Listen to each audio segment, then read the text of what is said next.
This is CCTV footage that I believe that is coming in right now that we're getting to our viewers. It's 8:45, so it's actually just minutes before the crash actually took place. 8:45 is when, all right, so there it is.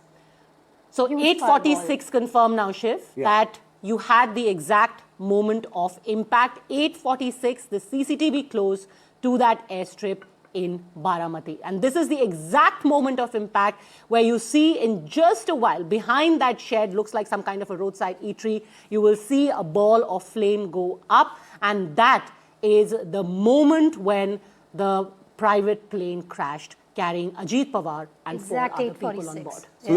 So, from this angle, from this direction that the CCTV has captured this image, it suggests that it's pretty much in the distance because you can't see the aircraft going down. So it's obviously slightly over the horizon. Remember, the horizon line disappears after about a kilometer and a half. That's how little vision we actually have when we're looking in a straight line. And here that ball of flame appears to be just beyond the horizon line, where that huge plume and that fireball erupts into that plume of smoke. The aircraft is not visible, so it is possible that the aircraft was attempting to land. That is something we already know. So it must have had some kind of a controlled descent. Didn't simply dive out of the sky as some people might be thinking in their minds when they look at a fireball of this kind.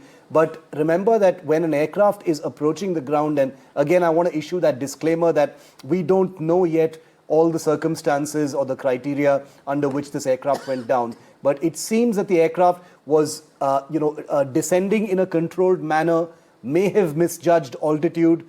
Poor visibility is what the pilot had reported, even though, Padmaja and Vedika, I want to point out that in these images, visibility doesn't appear to be an immediate problem. But again, I don't want to jump the gun on that because visibility means different things at different altitudes.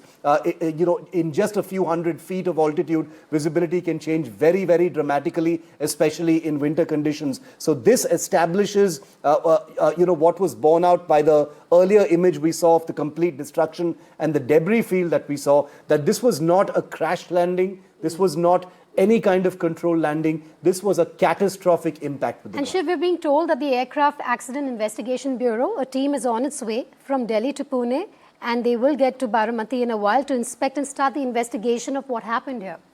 That's right. And images like these, and remember that if you've got CCTV pictures of this angle of the impact, it's quite reasonable to assume that there will be other images as well, including from the Baramati airfield itself, even though the possibility of that is a little less because, as I understand it, and as the data coming in from flight radar suggests, the impact point was a few kilometers away from the airfield. So remember, it may not have been able to capture it, but this seems to be a couple of kilometers from where it has impacted.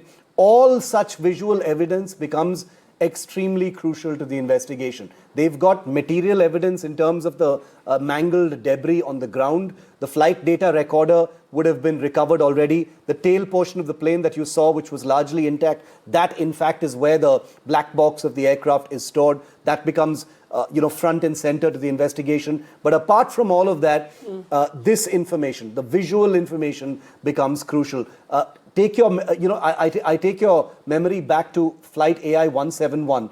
CCTV video and mobile video had captured every aspect of that aircraft going down. And that's one of the reasons why the preliminary investigation report was able to come out so quickly. In this particular case, I wonder whether this visual and maybe other visuals will help them, figure out what just happened. Just one slightly unsettling nugget that we've just picked up. The 2023 accident that this aircraft, faced in Mumbai, Padmaja and Vedika, a final accident report more than 2 years later is still not out. There's only a preliminary report. The DGCA did not come out with a final report, so we don't know yet what happened in that respect. I don't want to conjecture, but maybe that'll be part of this investigation.